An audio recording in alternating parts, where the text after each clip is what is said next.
ఏడుకొండల వాడికి గోవింద గోవింద, ఏడుకొండల వాడికి గోవింద గోవింద. తిరుపతి పట్టణ ప్రజలకి, అన్నదమ్ములకి, ఆడపడుచులకి, అక్క చెల్లెలకి, మేడల పైన, మిద్దెల పైన దారి పొడవుతా ఖండ స్వాగతం పలికిన ప్రతి ఒక్కరికి, మీ అందరికీ నా హృదయపూర్వక నమస్కారాలు. జనసేన తరపు నుంచి, కూటమి ప్రభుత్వానికి పార్టీలైన తెలుగుదేశం, జనసేన, భారతీయ జనతా పార్టీ అందరి నుంచి మీకు హృదయపూర్వక నమస్కారాలు. ఇక్కడే పెరిగిని స్టూడెంట్ రాజకీయాలు చేసి తిరుపతి గల్లీ గల్లీ తెలిసిన ఎస్వి యూనివర్సిటీలో అధ్యక్షుడిగా చేసి, స్టూడెంట్ విభాగానికి అధ్యక్షుడిగా చేసి, తెలుగుదేశం ప్రధాన కార్యదర్శిగా చేసి, అలిపిరిలో బాంబు పేలితే ఎగిసి 16 అడుగులు ఎత్తు పడితే కింద పడి లేచి దుమ్ము షట్టు దుమ్ము దులుపుకొని మరి దశాబ్దాల నుంచి రాజకీయం ఆంధ్రప్రదేశ్, ఉమ్మడి ఆంధ్రప్రదేశ్ స్టేట్ ఎప్పుడు ముందు నడిపిస్తున్న శ్రీ నారా చంద్రబాబు నాయుడు గారికి మనందరూ తరపున హృదయపూర్వక నమస్కారాలు. తెలుగుదేశం నాయకులకి, తెలుగుదేశం తిరుపతి పార్టీ నాయకులందరికీ, జిల్లా నాయకులందరికీ పేరు పేరున హృదయపూర్వక నమస్కారాలు. భారతీయ జనతా పార్టీ నాయకులకి, కార్యకర్తలకి, ప్రతి ఒక్కరికి హృదయపూర్వక నమస్కారాలు. మీకు ఎమ్మెల్యే అభ్యర్థిగా మనందరి కోసం బలంగా వచ్చి చంద్రబాబు గారి మద్దతుతోటి, మేమందరి మద్దతుతోటి, మోదీ గారి మద్దతుతోటి మన తిరుపతి గాజు గ్లాసు గుర్తు మీద జనసేన పార్టీ అభ్యర్థిగా, కూటమి అభ్యర్థిగా జనసేన పార్టీ నుంచి పోటీ చేస్తున్న శ్రీ ఆరణి శ్రీనివాసులు గారిని భారీ మెజారిటీ తోటి మీరు గెలిపిస్తున్నారు. దానికి కృతజ్ఞతలు చెప్పుకోవడానికి వచ్చాను. అలాగే భారతీయ జనతా పార్టీ పార్లమెంట్ అభ్యర్థిగా డాక్టర్ వరప్రసాద్ రావు గారు, నేను వారిని రాజకీయాల్లోకి 2009లో నేనే ఆహ్వానించాను. వారికి కమలం గుర్తు మీద మనస్ఫూర్తిగా మీరందరూ అభిమానంతో పెద్ద ఎత్తు మెజారిటీతో గెలిపించవలసిందిగా కోరుకుంటా ఉన్నాం. అలాగే చంద్రగిరి నియోజకవర్గం పులవర్తి నానిగారికి చంద్రగిరి నియోజకవర్గం నుంచి తెలుస్తా ఉంది మీ అఖండ ప్రేమ. ఎలా గెలిపించబోతున్నారో వారందరికీ నా హృదయపూర్వక మీరు ఆశీస్సులు అందజేయాలి, భారీ మెజారిటీతో గెలిపించాలని కోరుకుంటా ఉన్నాం. కరుణాకర్ రెడ్డి గారు ఉన్నారు ఇక్కడ. మీకు వారి అబ్బాయి కావాలా? మీకు ఎమ్మెల్యేగా కోడి బొచ్చు కూడా అమ్ముకునే వ్యక్తి, నెలకి 20 లక్షలు కోడి బొచ్చు మీద కూడా చేసేవాళ్ళు, కోడి బొచ్చు అమ్ముకునే వాళ్ళు మనకు కావాలా? లేదంటే బలంగా నిలబడి చంద్రబాబు గారి మద్దతుతోటి, జనసేన మద్దతుతోటి, ప్రధాని మోదీ గారి మద్దతుతోటి నిలబడే మనకు ఆరణి శ్రీనివాసులు గారు, మనకి అందరూ నాయకులు సంపూర్ణంగా మద్దతు ఇస్తూ ఉన్నారు. నేను మీకు మాటిస్తున్నా, చిరంజీవి గారిని ఆ రోజు గెలిపించారు మీరు, మెగాస్టార్ చిరంజీవి గారిని తిరుపతి ఎమ్మెల్యేగా. చంద్రబాబు గారిని ఒకటే కోరాను, ఇది మేము రక్షించుకుంటాం, తిరుపతి ఆధ్యాత్మికతని రక్షించుకుంటాం, తిరుమల పవిత్రతని రక్షించుకుంటాం, కులాలకి మతాలకి భేదం లేకుండా అందరినీ సంరక్షించుకుంటాం. ఇది కూటమి తరపు నుంచి మీ సంపూర్ణమైన మద్దతు ఇవ్వాలని కోరుకుంటే చాలా పెద్ద మనసుతోటి చంద్రబాబు గారు అంగీకరించారు. వారికి మీ అందరి సమక్షంలో నా చేతులెత్తి వారికి నా హృదయపూర్వక కృతజ్ఞతలు తెలియజేసుకుంటా ఉన్నాను. మన ప్రభుత్వం రాగానే మనకి ఇదివరకులాగా మనకి రుయా హాస్పిటల్ స్విమ్స్లో కానీ 11 మంది చనిపోయారు. మనకి ఆక్సిజన్ లేకుండా కోవిడ్ సమయంలో అలాంటి దుర్భరమైన పరిస్థితులు రాకుండా ఏడుకొండల టీటీడీ నిధులన్నీ సంపూర్ణంగా మన ప్రజలకి, ప్రజాక్షేమానికి, వైద్యానికి, అలాగే ఎస్వి యూనివర్సిటీకి నిధులు కొరత లేకుండా చేస్తాం. అలాగే మనకి 40కి పైగా స్లమ్స్ ఉన్నాయి, 40కి పైగా వాడలు ఉన్నాయి. ఆ వాడల్లో ఏ మాత్రం అభివృద్ధికి నోచుకోలేదు. ఆరణి శ్రీనివాసులు గారి గెలుపుతోటి మనం ప్రతి వాడ అన్ని డ్రైనేజ్ ఫెసిలిటీస్ కానీ అన్ని మనం బాగు చేసుకునే బాధ్యత కూటమి ప్రభుత్వం తీసుకుంటుంది. అన్ని పరిశ్రమలు పారిపోయినాయి. రేణిగుంట ఎలక్ట్రానిక్ మ్యానుఫ్యాక్చరింగ్ క్లస్టర్లో రిలయన్స్ ఇండస్ట్రీస్ పారిపోయింది. మనకి టాటా గ్రూప్ చెందిన వోల్టాస్ కంపెనీ పారిపోయింది. అమర్ రాజా బ్యాటరీ ఇక్కడ మన తిరుపతికి ప్రతి ఒక్కరికి ఎంతో మందికి ఆశ్రయం ఇచ్చి జీవనోపాధి ఇచ్చిన అమర్ రాజా బ్యాటరీ ఇక్కడి నుంచి వెళ్ళిపోయింది. తిరిగి అమర్ రాజా బ్యాటరీని ఇక్కడికి తీసుకొచ్చి మళ్ళీ తిరిగి ఉపాధి కల్పించే బాధ్యత మనందరం కూటమి ప్రభుత్వం మనందరి తరఫున తీసుకున్నాం. మీరు ఓటేస్తే వైసీపీకి కరుణాకర్ రెడ్డికి కానీ వారి అబ్బాయికి కానీ ఓటేస్తే కొడుకు 10% ప్రతి దాంట్లో ఇల్లు కట్టాలంటే 10%, తండ్రికి 30%, 10-30 రేషియోలో పంచుకుంటా ఉన్నారు.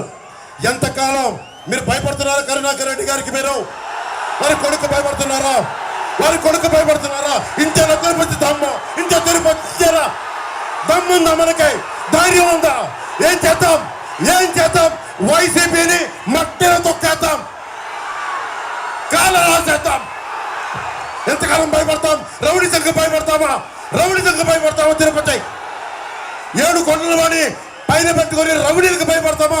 ఆకురు రౌడీలకి భయపడతామా? మనం రౌడీజంని చంద్రబాబు గారికి ఒకటి చెప్పారు, ఉక్కు పాతంతో ఆకురు రౌడీలందరినీ తొక్కి అవతలేస్తాం. మనకి తాడేపల్లి కూడా ఇలాంటి నియోజకవర్గాలను దీనికి స్ఫూర్తి తీసుకొని కరుణాకర్ రెడ్డి గారు వారి అబ్బాయి వైసీపీ నాయకులు చెవిరెడ్డి భాస్కర్ రెడ్డి గారు కానీ పెద్దిరెడ్డి గారు కానీ అందరూ ఎక్కడ పచ్చని చెట్టు కడిపడితే మొత్తం శేషాచలం అడవుల్లో ఎర్రచందనాన్ని సమూలంగా నరికేశారు. టీడీఆర్ బాండ్ల స్కాము 2,000 కోట్ల రూపాయలు. ఎక్కడికి వెళ్ళిపోతుంది డబ్బు? ఉపాధి అవకాశాలు రావు, విద్యా అవకాశాలు సరిగ్గా ఉండవు, ఫీజు రీఎంబర్స్మెంట్ ఉండదు. ఇది మార్చుకునే బాధ్యత రావాలి అంటే కూటమి ప్రభుత్వం రావాలి. మేమందరం అండగా నిలబడాలి. తిరుపతి ప్రజలకి మనకి ఇన్ని దశాబ్దాలుగా చంద్రబాబు గారు 14 సంవత్సరాలు ముఖ్యమంత్రిగా ఉన్నారు. ఎప్పుడు కూడా తిరుపతి ప్రజలకి ప్రతి నెల 2వ మంగళవారం వెళ్ళి ఏడుకొండల వాడిని దర్శించుకునే ఒక అవకాశం ఉండేది. ఈరోజు స్థానికంగా ఉండే మన తిరుపతి ప్రజలకే 2వ మంగళవారాన్ని తీసేశారు. దాన్ని పునరుద్ధరిస్తాం.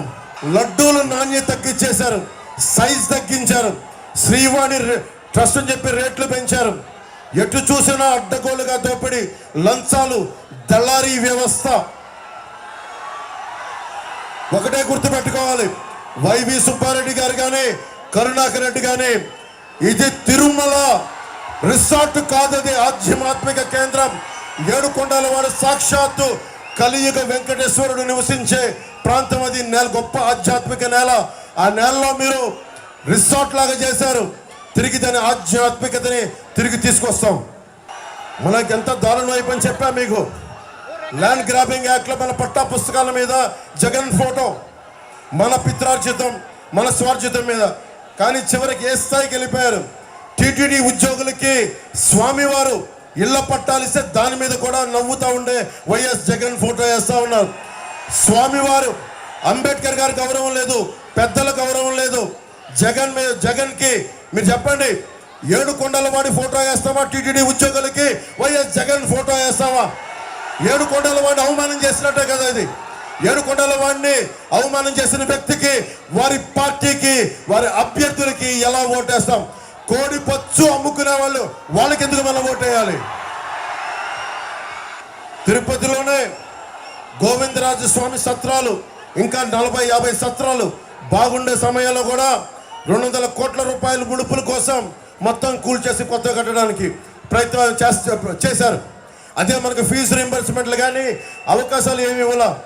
చిరంజీవి గారు వచ్చినప్పుడు దాదాపు 1000 మనకి 1600 ఇళ్ళు పైగా శాంక్షన్ చేశారు 2009లో. ఈ రోజుకి ఆ రేకు షెడ్లు తిరుమలలో ఉండే ఇళ్ళకి ఆయన పర్మనెంట్గా స్లాబ్ వేయాలని రాగానే ఎమ్మెల్యేగా చేస్తే ఈ రోజుకి అది 149 ఇళ్ళు మటుకే మనకి మన పైన ఇది వేశారు, స్లాబ్ వేశారు. రాగానే చిరంజీవి గారు ఏ ఆశయంతో చేశారో ఆ ఆశయాన్ని పూర్తి చేసి ఆ ఇళ్ళన్నిటికీ స్లాబ్ వేయిస్తాం. మీ డబ్బులు ముఖ్యంగా తిరుమల హుండీలో అడ్డగోలుగా దోపిడీలు జరిగినాయి. అడ్డగోలుగా స్వామివారు తిరుమల పవిత్రతని మన గతంలో వీళ్ళ నాయకులు కూడా చెప్పారు. 7 కొండల వాడికి 7 కొండలు దేనికి, 2 కొండలు చాలంటే మొత్తం ఏమైందో తెలుసు మీకు. ఎప్పుడు కూడా తిరుమల పవిత్రతని ఎవ్వరు అపవిత్రం చేద్దామనుకున్నా ఆయన నిజరూప దర్శనం గురువారం ఉంటుంది. కానీ ఇలాంటి పిచ్చి వేషాలు వేస్తే కలియుగ వెంకటేశ్వరుడు మట్టిలో కలిపేస్తాడు. అందరినీ గుర్తుపెట్టుకోండి. తిరుపతి వాసులందరికీ చెప్తున్నాను, ప్రతి ఇంజనీరింగ్ పనుల నుంచి 10 నుంచి 15% కమిషన్లు తీసుకుంటా ఉన్నారు. బెదిరించి మళ్ళీ వాళ్ళే మన దగ్గర వసూలు చేసి తిరుమలలో కానీ అన్ని వసూలు చేసి మళ్ళీ మన డబ్బులే మీ డబ్బులే మళ్ళీ మీకు ఓట్ల రూపంలో ఇస్తూ ఉన్నారు. అలాగే తిరుమల దేశం మొత్తం కశ్మీర్ నుంచి కన్యాకుమారి దాకా మొత్తం అందరూ వెంకటేశ్వరుడి ప్రేమతోటి హుండీలో కానుకలేస్తే ఆ హుండీలో వచ్చిన నిధులన్నింటినీ రకరకాల కాంట్రాక్టుల మీద ఎప్పుడు 10-15% దోపిడీ లేదు. దోపిడీ చేసి మళ్ళీ అవి మీకే ఇస్తూ ఉన్నారు. తిరుపతి వాసులందరికీ ఒకటే చెప్తున్నాను, కరుణాకర్ రెడ్డి గారు కానీ వారి అబ్బాయి కానీ ఇచ్చే డబ్బులు మీరు తీసుకుంటే అది ఒకటే చెప్తా ఉన్నాను. తిరుపతి వాసులందరికీ చెప్తా ఉన్నాను, వైసీపీ వాళ్ళు ఇచ్చిన డబ్బులు అవి తిరిగి స్వామివారికి హుండీలో వేసేయండి. ఎందుకంటే అది స్వామివారి సొమ్మది, మంచిది కాదు మనకి. చాణక్యుడు చెప్తాడు, భగవంతుడి సొమ్ము మనం తీసుకుంటే తరాలు ఎగిరిపోతాయని. అందుకని చెప్తా ఉన్నాను, వైసీపీ నాయకులు ఇచ్చిన మీరు సాక్షాత్తు వెంకటేశ్వరుడి పాదాల కింద ఉన్నవారు, మీరు తిరుమల వెంకటేశ్వరుని సేవించుకునేవాళ్ళు. ఆ డబ్బులు దయచేసి ఇచ్చిన తీసుకొని వెంకటేశ్వరం టీటీడీ హుండీలో వేసేయండి. దాన్ని అక్రమంగా తీసుకొని మీ ఓట్లను కొనుగోలు చేయడానికి భూమా కరుణాకర్ రెడ్డి గారు వారి మనుషులందరూ చేస్తూ ఉన్నారు. వడ్డీ కాసులు వాడి సొమ్ముని అడ్డంగా దోచుకుంటున్న మనకి భూమన కరుణాకర్ రెడ్డి గారి డబ్బు భవిష్యత్తులో తెలుస్తుంది. ఎక్కువ కాలంలో లేదు, కూటమి ప్రభుత్వం వస్తుంది, ధర్మం గెలుస్తుంది, మనకి కూటమి ప్రభుత్వాన్ని సాధిస్తుంది. కూటమిదే పీఠం. మనం రాగానే దేవస్థానం నుంచి వచ్చే నిధుల్ని ఇక్కడ కాలేజీలకి, ఇక్కడ ఆసుపత్రులకి, ప్రజా సంక్షేమానికి పెడతాం. అన్ని చోట్ల మనం అఖండ విజయం సాధిస్తున్నాం. అన్ని సర్వేలు మొత్తం మనదే విజయం, కూటమిదే విజయం, మనదే ప్రభుత్వం.